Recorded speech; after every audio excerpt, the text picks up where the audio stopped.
Kai užsiregistruosite į sistemą, prisijungsite, matysite tokį vaizdą. Šiandien jums paaiškinsiu, kaip išrašyti sąskaitą, pridėti prekes, paslaugas, išlaidas, klientus, nustatymai, profilis, kiekvieną skiltį ir taip pat apžvalgą. Mes pradėsime nuo to, kad mums reikia būtinai užeiti į profilį. Tai kai užeisite į profilį, matysite tokį vaizdą su langeliais, su informacija. Tai čia reikės įvesti informaciją, tą, kurią norėsite matyti faktūrai. Tai jeigu pas jūs yra PVM kodas, turite įrašyti PVM kodą, įmonės kodą, banko sąskaitą, svetainę, įmonės pavadinimą ir visą kitą svarbią informaciją.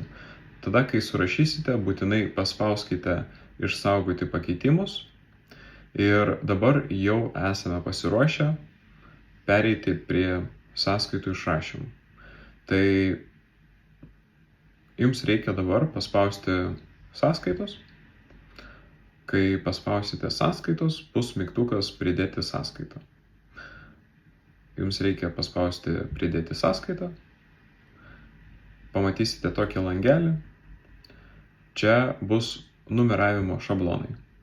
Juos galima pasidaryti ir pagal jūs, jeigu pas jums reikia pasidaryti šabloną, kaip pavyzdys, tiesiog pasiūlymas, bet kol kas prieisime prie to, kas čia yra.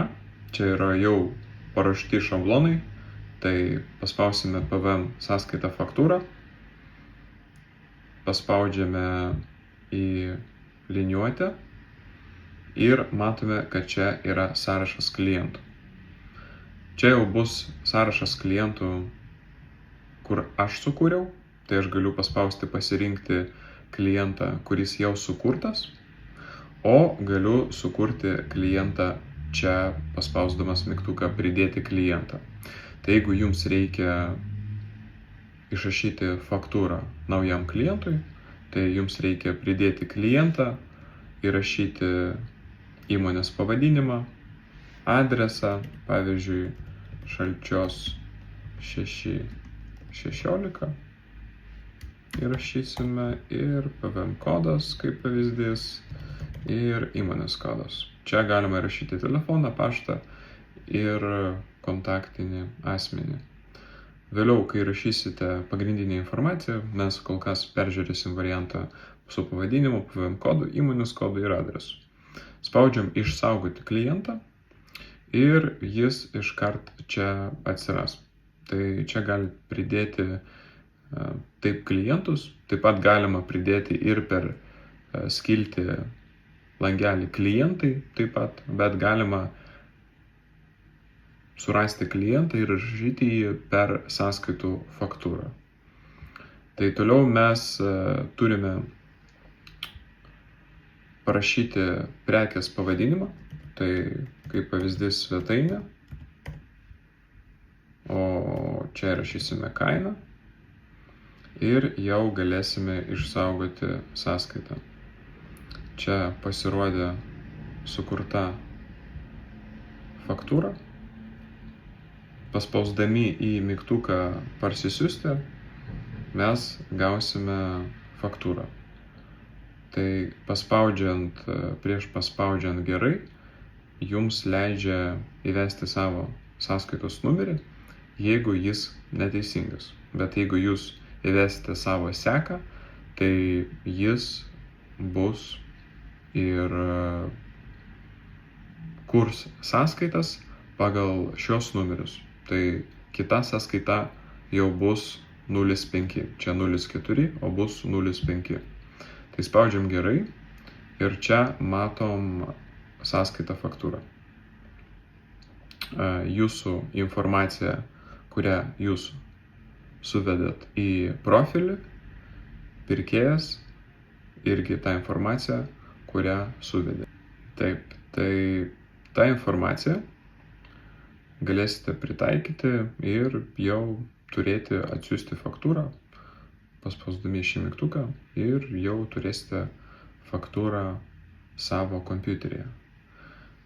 Kai faktūra apmokėta, mes spaudžiam mygtuką apmokėta, kad sistema užregistruotų jūsų apmokėjimą ir šis apmokėjimas bus parodytas į apžvalgą. Ta apžvalga leidžia jums pamatyti statistiką, kurią turite mėnesio bėgyje. Tai jūsų įmonės išlaidos ir pajamos. Tai galima čia pasirinkti ir kitus statusus, atšaukta, vėluoja ir laukiama automatiškai nustatytas. Jeigu jums reikia kažką redaguoti, tai paspaudžiam pieštuką ir čia galima įvesti informaciją.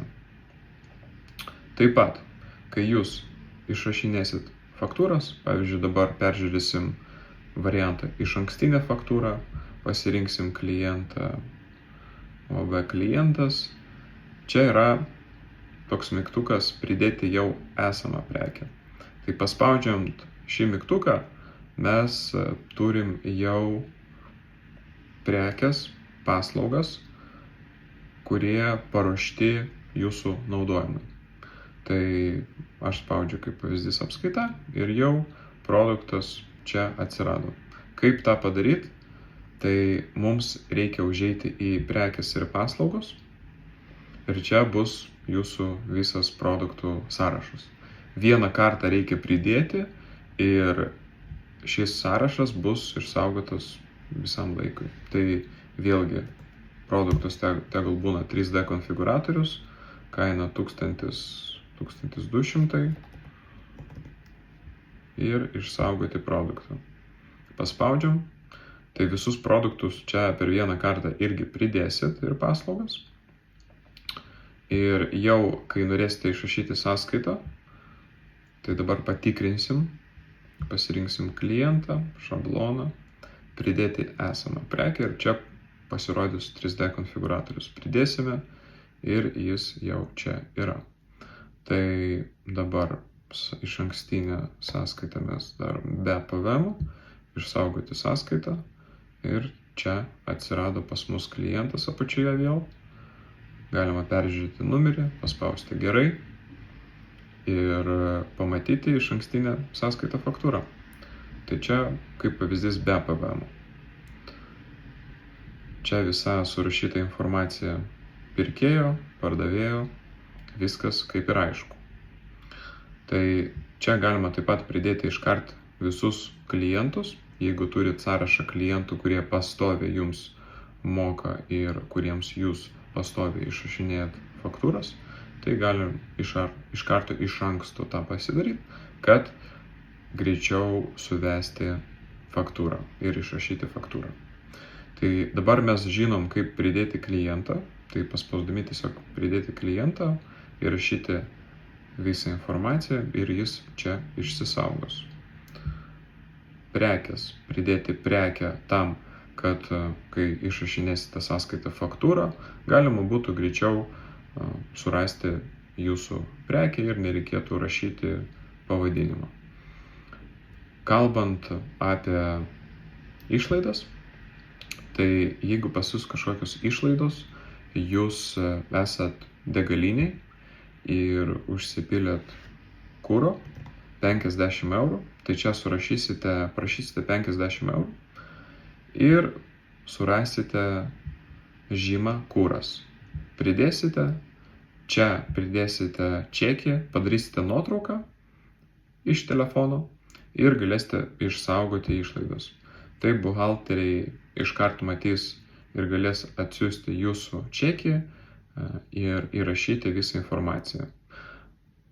Tas labai gerai, kadangi suma ir žymos padės jums peržiūrėti išlaidas mėnesio gale ir konkrečiai pamatyti jūsų įmonės situaciją. Tai čia matome apačioje, kad išsisaugojo kuras Liepos 9 dieną 50 eurų ir taip galima filtruoti pagal žymas jūsų išlaidas. Tai kaip pavyzdys pas jūs šiandien atlyginimų diena, jūs čia įvesite 8000 kaip pavyzdys, žymos, atlyginimai.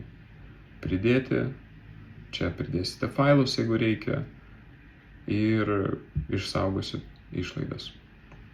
Matysite savo visą išlaidų istoriją, taip kontroliuojant situaciją pajamų ir išlaidų. Dabar parodysiu, kaip nustatyti savo seką ir savo šabloną. Taip pavyzdys.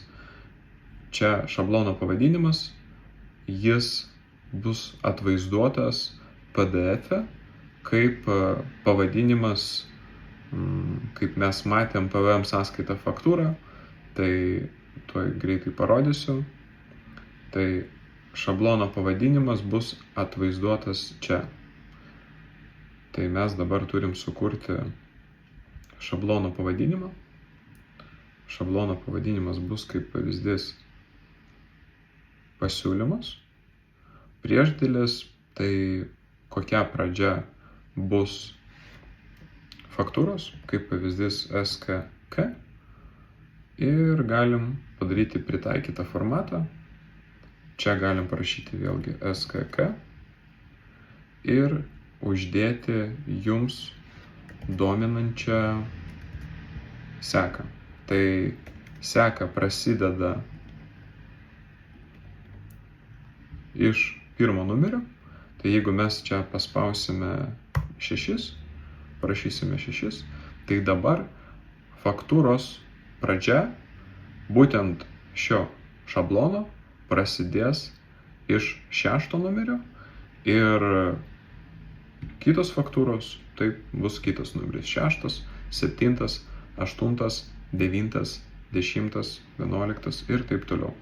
Tai pritaikytas formatas yra kam? Kad jūs galėtume sukurti savo seką. Tai kaip pavyzdys darote priešdėlį, čia įrašysite priešdėlį SKK, čia metai, čia mėnesis ir čia diena ir sekvencija. Tai jūsų pradinis numeris, kuris vėliau su kiekviena išrašyta sąskaita didės vienetu.